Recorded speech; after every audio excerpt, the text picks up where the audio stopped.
নমস্কার বন্ধুরা, চলে এসেছি আবার একটা নতুন ভিডিও নিয়ে। আমি অয়ন্তিকা আর আপনারা রয়েছেন আমার সাথে অয়ন্তিকার মনের কাছে। তো আজকে আমি সকাল সকাল, রবিবারের সকাল, তো দারুণ একটা ছুটির দিন আর আজকে ওয়েদারটা খুব সুন্দর। তো সবাই তো বাড়িতে বিরিয়ানি, পোলাও, কষা মাংস, সবাই ফ্রাইড রাইস খায়। এবার আজকে নিয়ে এসেছি নতুন একটা রান্না, মুরগ পোলাও। এটা কেমন খেতে জাস্ট বলে বোঝাতে পারবো না। অবশ্য ভিডিওটা কিছুদিন আগে আমার এডিট করা হয়নি, তাই আজকে আমি তোমাদের সাথে শেয়ার করতে চলে এলাম মুরগ পোলাও। চিকেনটাকে প্রথমে আমি গোলাপ জল, গোলমরিচ গুঁড়ো, নুন, হলুদ আর গরম মশলা গোলাপ জল দিয়ে ম্যারিনেট করে রেখেছি।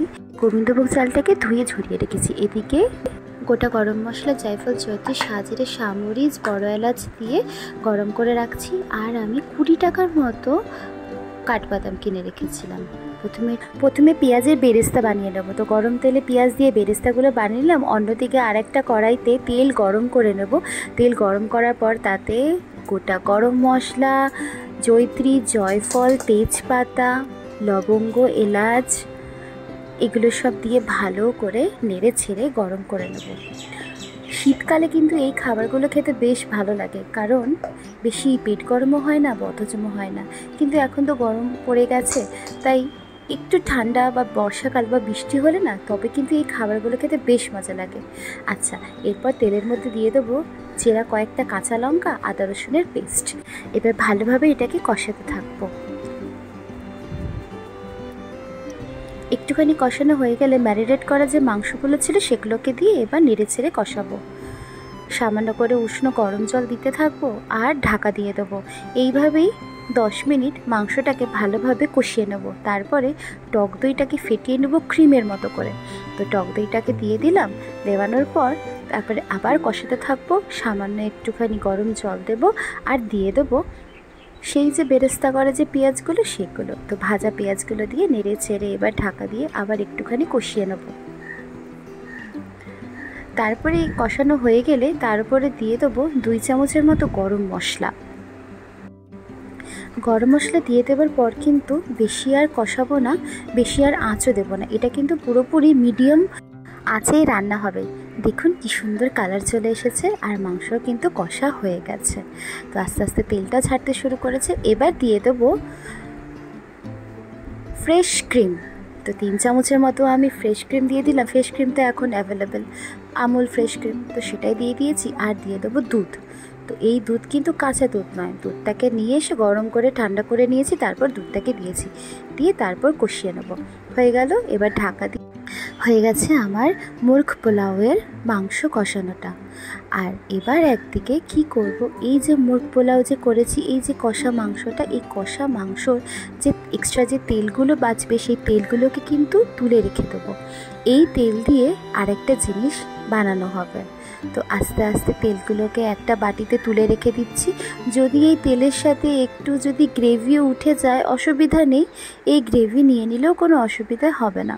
তো এবার আর একটা পাত্রে আমি এই তুলে রাখা কষা মাংসর তেলগুলোকে দিয়ে দেবো।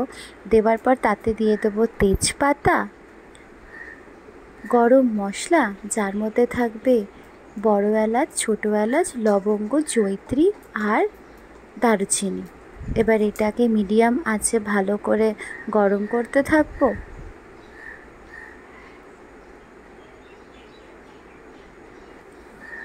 একটুখানি মশলাটা গরম হয়ে গেলে তার মধ্যে দিয়ে দেবো আদা পেস্ট আর রসুন পেস্ট।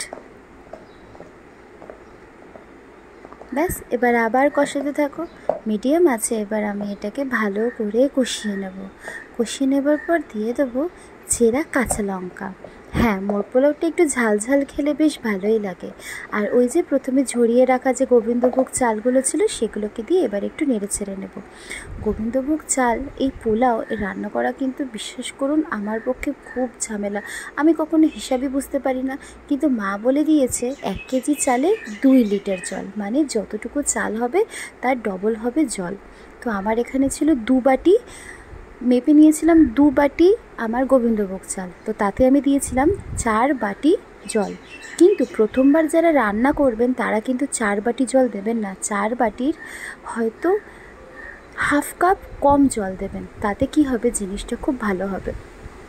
আচ্ছা, এবার একটু গরম হয়ে গেলে এতে দিয়ে দেবো সেই যে পেস্তা বাদাম বাটা, কাঁচা দুধ, গরম মশলা আর কিশমিশ।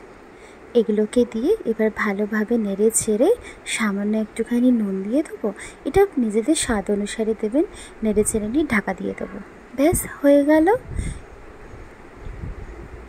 হয়ে গেছে আমার পোলাও রান্না। আর এই পোলাও রান্নাটা কিন্তু একদম ঝরঝরে হয়েছে, দেখুন। এখনও কিন্তু বাকি রয়েছে কিছুটা। এই পোলাও আমি তুলে রেখে দেবো একটা প্লেটের মধ্যে। আর ওই যে তখন কষা মাংস সাজিয়েছিলাম, ওইগুলোকে এবার নিয়ে নেব। নিয়ে যেমন বিরিয়ানির লেয়ার সাজানো হয়, ঠিক সেভাবেই মাংসগুলোকে মাঝখানে দিয়ে তার গ্রেভি, আর ওপর থেকে দিয়ে দেবো গোলাপ জল, দিয়ে দেবো ঘি, সামান্য নুন আর গরম মশলা দিয়ে ভালো করে এটাকে সাজিয়ে এর ওপরে আবার যে সাইডে প্লেটে সাজানো যে পোলাওগুলো রেখেছি ও পোলাওগুলো দিয়ে দেবো। হ্যাঁ, নিজেদের ইচ্ছা মতো ডিমও দেওয়া যেতে পারে। এটা আমি একটু নিজে সাজানো, নিজের টেস্ট বাড়ানোর জন্য দিয়েছিলাম। ব্যাস, এবার ওপর থেকে একদম ফাইনালে দিয়ে দেবো অল্প ঘি আর গরম মশলা দিয়ে। একদম লো মিডিয়াম আছে কিন্তু এটা করতে হবে। আর যাতে এর ভেতরের গ্যাস না বেরিয়ে যায়, ওই জন্য আমি এটাকে লবঙ্গ দিয়ে ঢাকা দিয়ে দিয়েছিলাম। হয়ে গেল মোরগ পোলাও। আর এবারে কিন্তু হয়েছে আমার ঝরঝরে পোলাও। আপনারা এবার বানিয়ে ফেলুন, খুব সোজা আর বেশ খেতেও কিন্তু। সবাই ভালো থাকুন।